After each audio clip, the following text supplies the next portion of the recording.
Zato jer svi mi ljudi želimo biti sretni.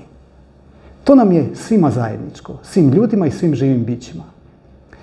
I zato je osnovna tema programa, tečaja, antistres, tečaja nam emotivne higijene, 4 temelja mindfulnessa, mir u sebi i cijelom svijetu, osnovna tema toga je, primarna tema je sreća i univerzalno zdravlje. I to ne bilo kakva sreća. Ne ona sreća koja ovisi pretežno, dominantno o vanjskim fenomenima, o vanjskim objektima, o odnosima s drugim ljudima, o stvarima koje imamo, znači o stvarima koje nas okružuju. Zašto? Jer su to nestabilne stvari. One su kontinuirano se mijenjaju. Mijenjaju se odnosi, mijenjaju se ljudi, znači sve se kontinuirano mijenja. I sreća koja ovisi samo o tim faktorima nije stabilna. Mi želimo usvojiti nešto reći o održivoj sreći. Znači o sreći koja je jedno unutarnje stanje postojanja. O toj sreći je primarna ideja i osnovna ideja ove radionice. I zato je moja namjera danas da napravim uvod u ovu radionicu. Moja namjera je osigurati da dobijete jednostavno, lako, razumljivo, praktično, najsuvremenije razumijevanje prakse nam emotivne higijene i 4 temelja mindfulnessa, a rezultat te prakse bit će taj da ćete tijekom tog programa koji traje 13 radionica ili 13 tjedana usvojiti i naučiti kako onemogućiti nezadovoljstvu, brigama i strahovima da gospodare našim raspoloženjem.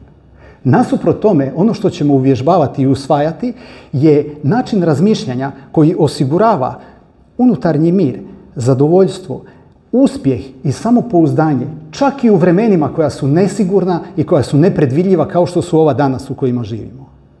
Obećanje je ogromno, znači obećanje je enormno veliko i zato ćemo krenuti sa jednostavnim stvarima, sa lakim stvarima i što više budemo zajedno, one će postojati jednostavnije i lakše i usvajat ćemo ih svi zajedno kao što spontano, kao što sunce od jutra se diže i nastavlja svoj put, ide prema svom zenitu, tako ćemo i mi usvajati ta znanja postepeno. S time da ono na što vas pozivam, što želim predstaviti, je jedno zajedničko putovanje.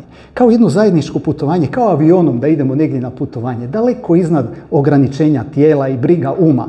Znači kao kada idemo na to putovanje, s time da nikako u ovaj proces ne želim uvesti niti predstaviti sebe kao autoritet koji zna, a vi ne znate pa ću vam ja reći šta bi trebali znati, nego pozivam na jedno zajedničko istraživanje nekih stvari koje sam ja čuo. I sad najzdraviji način, kako sam ja zamislio da krenemo, je taj da krenemo od hipoteze koja kaže ne možemo napraviti ništa. Ovo što sam sad rekao malo prije je nemoguće. Znači to je naša početna hipoteza, to je nemoguće. I onda tijekom ovih radionica da istražimo postoje li protuprimjeri toj hipotezi koja kaže da je nemoguće, koja opovrgava da je nemoguće, znači da je moguće. I ako to sami iskustveno dođemo do toga, ne zato jer sam ja rekao ili je rekao neki autoritet, nego zato jer to postaje moje iskustvo, tada je gotovo, tada mi više niko ne treba. Znači tada to postaje moja vlastita spoznaja. I to je ideja ovog našeg programa. To je ideja programa Mir u sebi i u cijelom svijetu.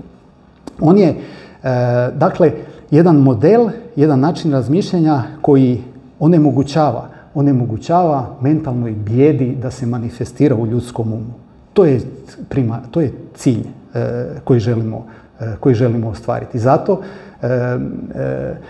mi je namjera to podijeliti i na kraju, ideja je da na kraju svako za sebe ima svoj, dobije nešto najbolje za sebe i da to bude jedinstveno, samo vaše. Jer ja ne znam šta je najpotrebnije za vas, ni koje su vaše životi, ni načini razmišljanja, ni najveći problemi s kojima se susrećete. Ja apsolutno to ne znam. Niti ja to mogu riješiti. Ali možda ove spoznaje emotivne higijene, nam emotivne higijene, 4 temelja mindfulnessa mogu pomiješati se sa vašim osobnim iskustvima i onda dobijete nešto jedinstveno što je samo vaše, kao što je vaš otisak prsta.